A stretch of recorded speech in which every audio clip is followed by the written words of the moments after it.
The behemoth is a powerful beast from the Old Testament that you might actually find at your local zoo. It's described as a powerful creature that eats grass and has bones made from bronze, with limbs as thick and strong as bars of iron.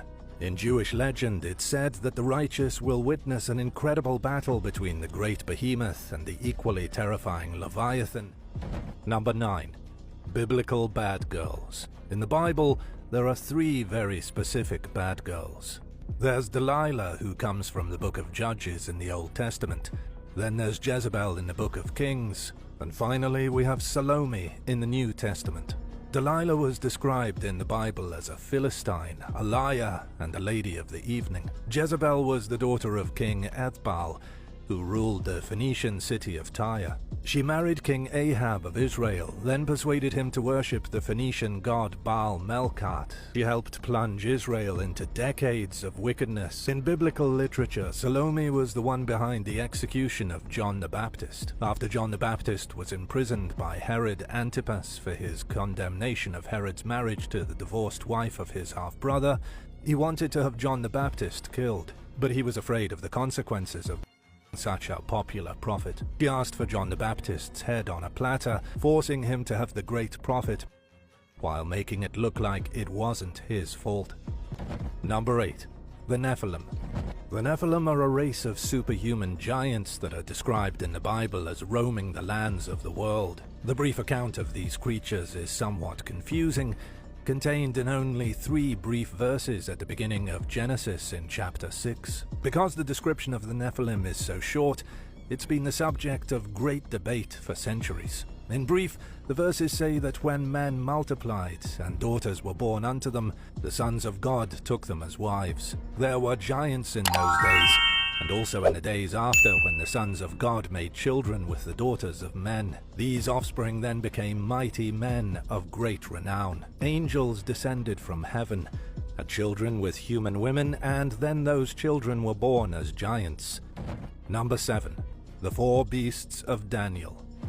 The 4 beasts of Daniel appeared before the great prophet Daniel in a vision given to him by God. The beasts represent the 4 kingdoms that would precede the end times, displayed as the 4 fearsome monsters. The first beast appeared as a lion with the wings of an eagle, and as Daniel watched the vision, the beast had its wings torn off, only to stand on its hind legs like a man and have a human mind inserted into his head. It's then that the angel tells Daniel that the 4 great beasts are the 4 kings which will arise from the earth. The first beast is thought to be a representation of King Nebuchadnezzar of Babylon.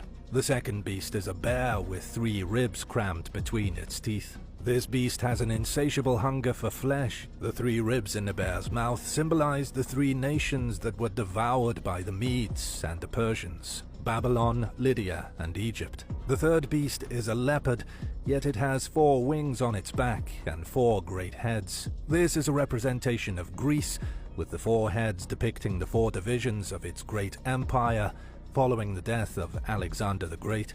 Last is the 4th beast, which rises from the sea, a massive underwater monster with bronze claws and iron teeth. It trampled victims underfoot and devoured them, annihilating its prey and having 10 horns sticking out from its head. As the mightiest of all the beasts, it is a representation of the great Roman Empire. Number 6. The Leviathan. The Leviathan, much like its enemy, the behemoth, might also be hiding out at your local zoo. Some biblical experts say that if the behemoth is supposed to be a hippopotamus, then the Leviathan is without a doubt supposed to be a crocodile or an alligator. But let's look at what it says in the Bible. The Leviathan is described as a mythical creature in the Old Testament, a water dragon covered in scaly armor, with sharp teeth, deadly claws, a serpentine body, and the ability to breathe fire. Number 5. The demon Lilith.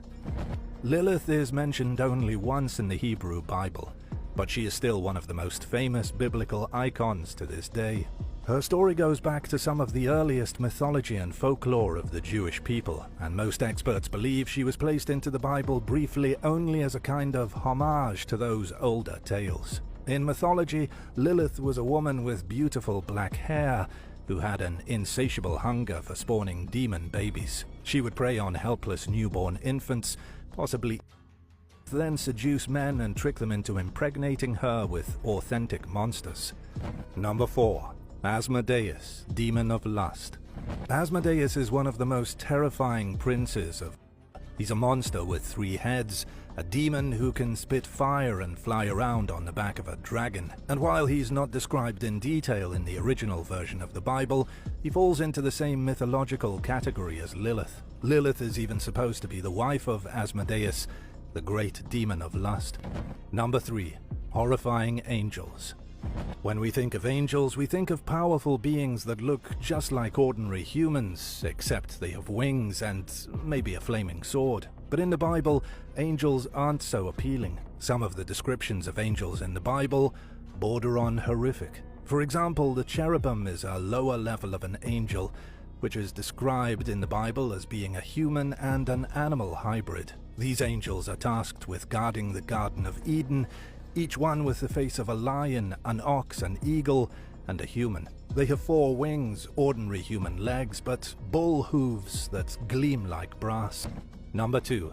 The truth behind Satan. The greatest beast in the Bible is the devil himself, also called Satan or the Evil One. There are many other names people refer to Satan as. He is referred to as Archfiend, Beelzebub, Devil, Fiend, Lucifer, Old Nick, and a serpent, just to name a few. But the word Satan is a literal translation from Hebrew, which means adversary. In the Old Testament, the devil is mostly described as a snake, both literally and figuratively. But he was never really depicted as a beast with horns. The earliest known depiction of Satan is a mosaic in the Basilica of Sant'Apollinare in Nuovo, Italy. And in the picture, he looks just like an ordinary person. It wasn't until the medieval period that the devil became red and grew horns. Number 1. Balaam. Balaam wasn't specifically a creature from the Bible, but he was certainly a villain. His story is told in chapter 22 of the book of Numbers. Balaam's name and his story became notorious, and he is mentioned more than a few times in the New Testament. Peter compares false teachers to Balaam, who loved the wages of wickedness. He was a non-Israelite prophet, and he was also the son of Beor. King Balak of Moab offered him a large sum of money if he would curse Israel. Instead, Balaam blessed the Israelites, as was ordered by God. This doesn't really seem like something a villain would do, and it wasn't until the book of Revelation that Balaam became a villain. His story in the book of Revelation is significantly worse. He doesn't curse the Israelites, but he tells King Balak how to seduce them into sin.